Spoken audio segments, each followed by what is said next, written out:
If you're over 60 and you've been told that walking is the best thing you can do for your health, I need you to pause this for just a second and really listen to me. Because what I'm about to share might completely change how you take care of your body from today onward. Walking is good. No doubt about it. But what if I told you that there are 5 simple exercises that can do more for your strength, balance, joints, posture, and even your independence than walking ever could? And here's the important part.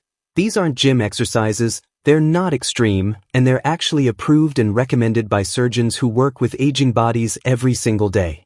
If you've noticed that getting out of a chair feels harder than it used to, if your balance isn't what it was, or if you're walking every day but still feel weak, stiff, or tired, stay with me because this is for you. Now let me be very clear right from the start. I'm not saying walking is bad. Walking is great for your heart and your mood. But walking alone doesn't rebuild muscle. It doesn't protect you from falls. It doesn't strengthen the muscles that keep your joints stable. And it doesn't train your body for the real-life movements you actually need every day, like standing up, sitting down, reaching, twisting, or catching yourself if you stumble. Surgeons and physical specialists agree on this one thing. After 60, your biggest threats are not lack of steps. They are loss of muscle, loss of balance, and loss of confidence in your own body. That's where these exercises come in. Let me tell you something that surprises a lot of people. Most injuries in adults over 60 don't happen because of running or heavy workouts. They happen from very ordinary movements. Getting out of bed, turning too quickly, missing a step, losing balance while reaching for something. And walking, as good as it is, doesn't prepare your body for those moments. These 5 exercises do. So let's talk about the first one, and I want you to picture this clearly. You're sitting in a chair. Not a low couch, not a soft sofa, just a regular chair. Feet flat on the floor. Now you stand up. Slowly. With control. Then you sit back down. That's it. That simple movement right there is one of the most powerful exercises for people over 60. Surgeons love this movement because it strengthens your thighs, your hips, your glutes, and your core, all the muscles that protect your knees and lower back. Walking doesn't fully activate these muscles the same way. This movement trains your body for independence. If you can stand up from a chair easily, you can get out of bed, off the toilet, out of a car. This is real-life strength. And here's the key that most people miss. It's not about how many you do. It's about how you do them. Slow on the way up, even slower on the way down. Breathe out as you stand. Breathe in as you sit. If you need to use your hands at first, that's perfectly fine. Surgeons would rather see good form with support than bad form without it. Over time, this single movement can dramatically reduce your risk of falls and knee pain. Walking alone cannot do that.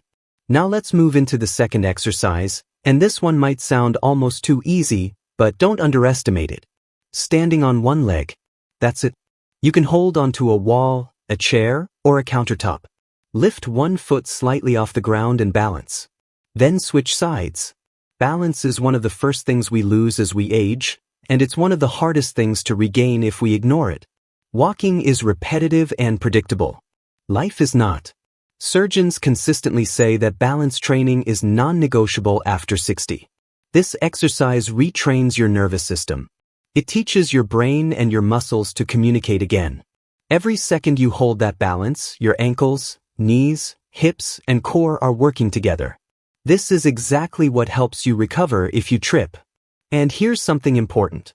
This exercise also strengthens your feet and ankles, which walking shoes often weaken because they do too much of the work for you. Just 20 to 30 seconds per side, a few times a day, can make a noticeable difference in how steady you feel. Now let's talk about the third exercise, and this one is especially loved by surgeons because of what it does for posture and back health. Wall push-ups. Before you roll your eyes and think, I can't do push-ups, hear me out. This is not a floor push-up. You stand facing a wall, place your hands on it, and gently push your body away and back. That's it. This strengthens your chest, shoulders, arms, and, most importantly, your upper back. As we age, many of us develop rounded shoulders and a forward head posture. Walking does not correct that. In fact, many people walk with poor posture and reinforce the problem. Wall push-ups open the chest, strengthen the muscles that hold your shoulders back, and reduce neck and shoulder pain. Surgeons often recommend this to patients recovering from shoulder or spinal issues because it's safe, controlled, and effective. Over time, this improves breathing, reduces upper back stiffness, and makes you look and feel taller. Now let me share the fourth exercise, and this one is a game changer for joint health. Heel-to-toe walking. You might have seen this in balance tests. You place one foot directly in front of the other, heel touching toe, and you walk slowly in a straight line.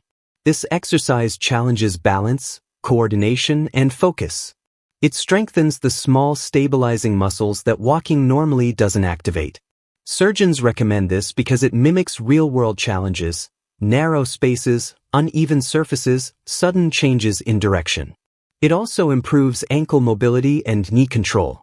If you've ever felt unsure walking on stairs, curbs, or uneven ground, this exercise directly addresses that.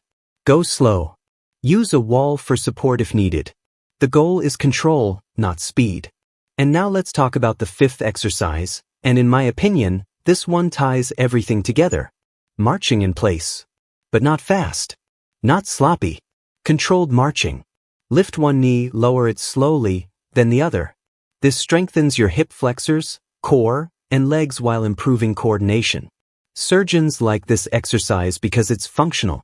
It trains the exact movement you use when climbing stairs, stepping over obstacles, or getting into a car.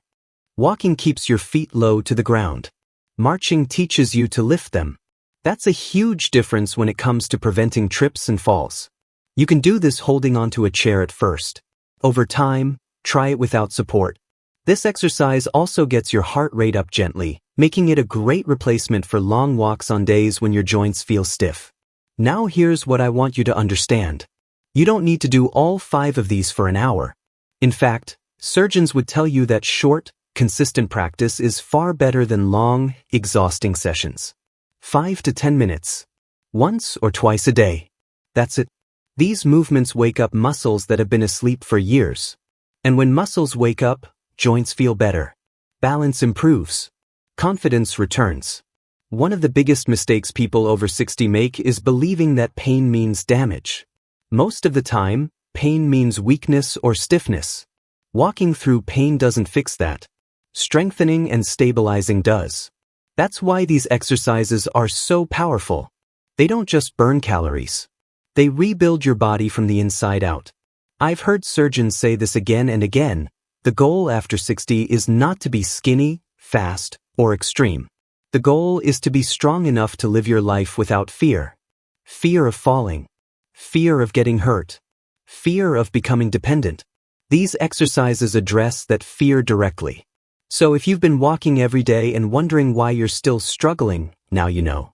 Walking is a piece of the puzzle, but it's not the whole picture. These 5 exercises fill in the gaps. They protect your joints, sharpen your balance, strengthen your muscles, and help you stay independent longer. Start slow. Be patient with yourself.